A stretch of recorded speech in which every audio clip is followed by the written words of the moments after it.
Lil Durk was really out here moving like a mafia boss, forcing the feds to use tactics that have been used to bring down mafia families. Authorities have Durk on tape admitting to murders.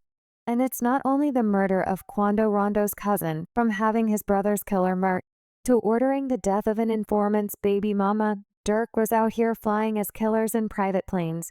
Vaughn is dead, right? Okay, well, how is these paying for a jet? This is going to be one wild ride. OTF snitch sells out Lil Durk.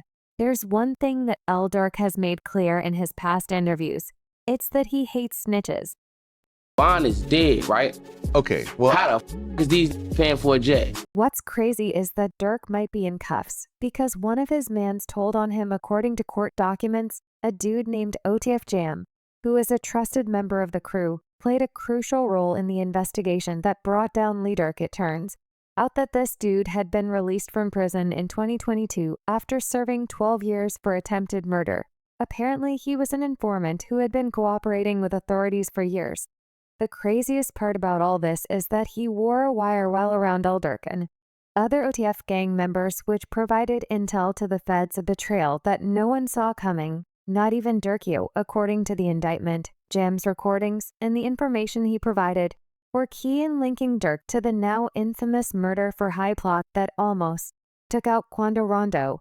If you understand OTF Jam's relationship with Durk, then his involvement in ratting out the OTF boss will shock you, and his secret recordings, which have formed the backbone of the case against Durk, will start to look like the worst case of backstabbing in hip-hop history. Jam, a longtime member of OTF, was considered a brother by Lil Durk during Jam's 12-year incarceration for attempted murder.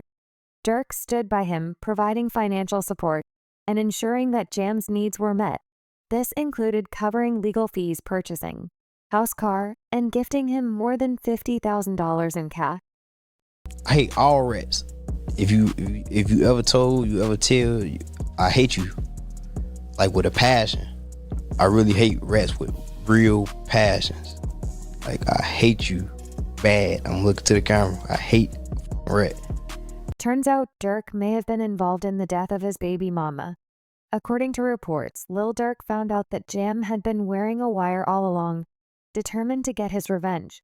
Durk knew that getting an FBI informant murk could bring him unwanted attention from the feds, so he went after his child's mother, Octavia Redmond. And on a seemingly ordinary day in the West Pullman neighborhood of Chicago, the life of a beloved postal worker, Octavia Redmond, was tragically cut short on the 19th of July 2024 at approximately noon. Octavia was in front of a Chicago home preparing to deliver mail when a stolen SUV pulled up nearby. The vehicle, later identified as the getaway car, was driven by a 15-year-old suspect. The suspect exited the SUV and approached Octavia with a chilling intent. Without warning, he shot her multiple times at close range, leaving her critically injured on the ground. The suspect, meanwhile, fled the scene. In the stolen SUV, the 48-year-old woman was taken to Christ Hospital in critical condition, where she was later pronounced dead at the hospital. In the immediate aftermath of the shooting, the Chicago Police Department launched an intensive investigation to track down the suspect. The U.S. Postal Inspection Service also became involved, offering substantial reward for information leading to the arrest and conviction of those responsible. They took to their X account, where they announced a $250,000 prize for information leading to the arrest and conviction of the suspect responsible for the homicide. As the investigation unfolded, authorities utilized footage from police and private cameras to trace the suspect's movements before and after the shooting. The stolen SUV was identified, and an anonymous tip provided crucial information that helped identify the suspects. Months passed as investigators worked tirelessly to bring the perpetrator to justice. The breakthrough came when the suspect was located in Cedar Rapids, Iowa, and arrested on a murder warrant despite Durk's loyalty to his homie Jam. Decided to become what the Chicago rapper hates the most, a rat. But having his baby's mother killed didn't solve anything. The damage was already done. So what exactly did OTF Jam reveal to the cops that might see Durk get the death penalty? Well, OTF Jam's revelations to the cops started with the tragic events of November 6, 2020. That night, King Vaugero's best friend was killed outside an Atlanta nightclub. The altercation began as a physical fight between Val and Quando Rondo, escalating into gunfire when a member of Rondo's entourage allegedly shot Vaughn multiple times, resulting in his death. CCTV footage showed V approaching fellow rapper Quando Rondo and punching him to the ground. These guys joined in and started beating the brakes off Quando as he tried in vain to get away from his attackers as the assault went on. One of Q's homeboy, who was later identified as Lil Tim, appeared from behind their vehicle with a gun in hand and started letting off shots as everyone ran away. V was hit on his torso. He would later die from his gunshot wounds while in hospital during surgery for Lil Durk. The death of his friend was not only a personal tragedy, but also a catalyst for further animosity towards Quando Rondo. Rumors began to circulate that Durk had placed a bounty on Rondo's head.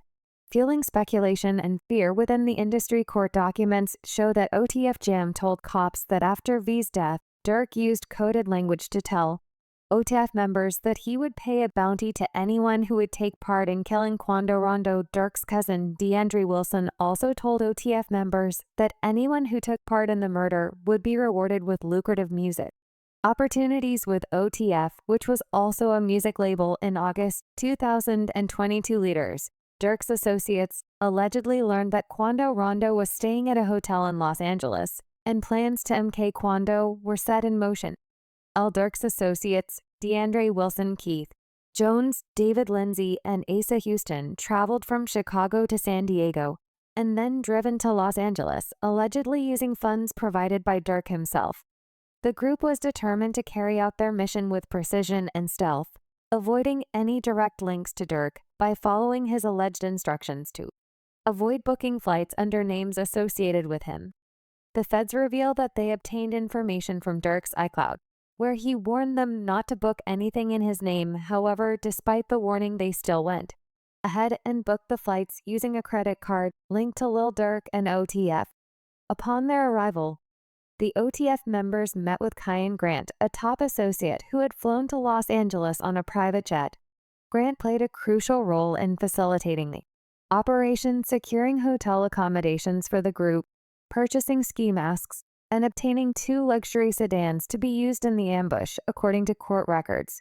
Grant also provided Jones Lindsay and an unidentified third member with firearms, including one that had been converted into a machine gun, further escalating the potential for violence as the day unfolded. The group allegedly began tracking Quando Rondo and his associate Robinson as they traveled around Los Angeles in a Cadillac Escalade. Their journey took them to various locations, including a marijuana dispensary and a clothing store in West Hollywood. Detention was palpable as the suspects followed their targets, waiting for the opportune moment to strike. The climax of the day's events occurred at a gas station across from the Beverly Center, a bustling area in the heart of Los Angeles. Here, Asa Houston allegedly parked his car strategically behind the station, setting the stage for the ambush as Quando Rondo and Robinson stopped at the gas station. Jones Lindsay and the third unidentified man reportedly exited their vehicle armed and ready to execute their plan. The suspects opened fire, unleashing a hail of bullets in an attempt to kill Rondo. Tragically, El Poabque's cousin, who was standing outside the Escalade, was struck and killed in the gunfire, while Rondo miraculously escaped unharmed. The scene was one of chaos and terror, as bystanders scrambled for safety, and the suspects fled the scene. Afterwards, the suspects regrouped at an In-N-Out hamburger stand where they allegedly discussed payment with Con Grant. The group then made their way back to Chicago, flying from San Diego, as authorities began piecing together the details of the brazen attack. Word on the streets is that these 2 murders aren't the only ones that Durk has paid for from his brothers. Killer to an op who disrespected Vaughn's mural. Durk has been moving reckless for a while. Murders. El Durk has paid for the earliest murder for hire plot that Durk has been caught up in involves the murder of his brother. The story starts with the death of Lil Durk's brother D on June 7, 2021. On a Sunday morning outside a strip club in South Suburban Harvey, shots were fired and Dang was shot in the head. He was pronounced dead at the scene. Word on the street was that a dude named Stephen Ma was responsible for Dang's death, so El Durk put a bounty on his head. And on January 7, 222 Mac was gunned down at the Youth Peace Center of Rosen. located at 420 West 111th Street in Chicago. Soon, two men, Anthony Montgomery Wilson and Preston Powell, were indicted with murder for hire. The events leading up to Mac's murder were meticulously planned. Montgomery Wilson and Powell, along with other unidentified accomplices, allegedly conspired to execute Mac in exchange for money. The plot involved the use of a cell phone and a 2014 Chrysler 300, which were deemed facilities of interstate commerce by prosecutors. As Mac exited the Youth Peace Center, gunmen emerged from a vehicle and opened fire, leaving him fatally wounded. A security guard was also injured in the attack but survived. The indictment, initially kept under seal, was made public, revealing the gravity of the accusations against the two men. Montgomery, Wilson, and Powell were charged with conspiracy to use an interstate facility in the commission of a murder for hire. Additionally, Montgomery Wilson faced an individual murder for hire count and a gun charge. As the legal proceedings unfolded, Montgomery Wilson found himself in custody, facing the full weight of the charges against him. During his arraignment, Montgomery Wilson pleaded not guilty, setting the stage for a potentially lengthy and contentious trial. His defense team is expected to challenge the evidence presented by the prosecution, which includes photos from the U.S. Attorney's Office allegedly showing him pursuing the victim with a firearm. Meanwhile, Preston Powell remains a fugitive, with law enforcement agencies actively seeking his arrest. The most high-profile murder that Durk is alleged to have paid for is that of FBG Duck, when Duck's killers were arrested back in 2021. Word got out that B had put a $100K bounty on his head. Turns out there was a rat and Oblak working with the feds, who revealed that the one who paid for the hit rewarded the killers with custom-made Oblak chains. A video surfaced on YouTube of King Von giving Oblak members custom-made chains, but according to sources in Chicago, it was actually Durk who put the hit on Duck and paid the killers. I don't think Von paid them, guys. I'm sorry to tell world to know who actually paid the Oblak gang members to kill FBG Duck. FBG Butter revealed that you have to look at the suspect's arrest footage. It turns out Mupe and C Murder weren't arrested in Oblak. He gave you 50, bro. You know Oh, what I'm facts. saying? Facts. More than that. Everybody more than that. But shit, can you tell us how much he gave you, or you don't want to even? No, we ain't gotta get into all that, but bro made sure he made a way for me to be straight. Like Durk come through one time. that's sure. I don't give no nobody say like. I know I'm a real witness. Like A lot of niggas bro, can't say they ain't stayed seen the the same. checks. Like in my life, my whole time in jail, I was straight. Durk is also suspected of ordering the death of one of Duck's closest homies, FBG Cash, for disrespecting Von's mural. When King Von was killed, Cash decided to take a photo next to the mural showing his middle finger. However, instead of having kind words for the deceased rapper, he captioned the post saying, "Whole world witnessed why main sniper get his black." This stunt did not go down well with V's guys, and especially with V's best friend Lil Durk. Lil Durk decided to stick up for Von by warning Cash in his song Computer Murderers, where he waps sneaking pics by Von moral like Lil Bro won't come out and spin, seemingly enjoying the attention. Cash would use Durk's beat on Computer Murderers and continue dissing King Von, singing, "Vow got his ass clapped. You had us thinking he was stretched." Cash even started trolling his ops in interviews. In one interview, he was asked about his infamous stunt at King Von's mural. He responded by saying that Lil Durk had told him to do it. Everybody arrest video coming out from when they got arrested for this Duck case. Yeah. They ain't show Moowop yet. Or C Murder's have it. Have y'all saw Moowop and C Murder go to jail on camera yet? Because everybody else involved in that case, arrest footage is on camera. It was only a matter of time before his ops would catch up with him. And a warning from Durk on social media gave a clue as to what would happen next. Lil Durk had taken to Instagram to warn him, "Don't DThang if you be lingering and chasing, who won't end well." That's March. The Instagram story read, and according to some of his friends, he was set up by a female. Them boys got snatched at the airport on a private hangar. On the 9th of June 2022, Cash was picked up by a female friend and headed for a nightclub. After the club, the rapper took her to a friend's house to sleep with her. At around 5 o'clock in the morning, Cash drove the car home with The girl in the backseat, according to her, she was tired and wanted to sleep. A few minutes later, Cash stopped at the stop sign on the 1600 block of West 81st. When a car cut them off, 3 men jumped out and opened fire. Cash exited the vehicle as he shot back. However, he was soon overpowered. Cash was later taken to Christ Hospital in Oak Lawn, where he succumbed to his injuries. According to reports, a few weeks before the tragic incident that claimed his life, FBG Cash was involved in a shooting, in which even he suspected that the female he was with had set him up. Luckily, only his arm was grazed by a bullet, and he lived to tell the tale. When I went to look, I was like, damn, like the bullet had ripped all my jacket, like I'm shot. That morning, Cash had just left the studio and gone to the woman's house. At around 4:20 in the morning, a guy started blowing up her phone. According to Cash, it was the girl's boyfriend. The woman then told Cash that her boyfriend had the house keys, meaning he could show up at any moment. So the duo decided to leave the house.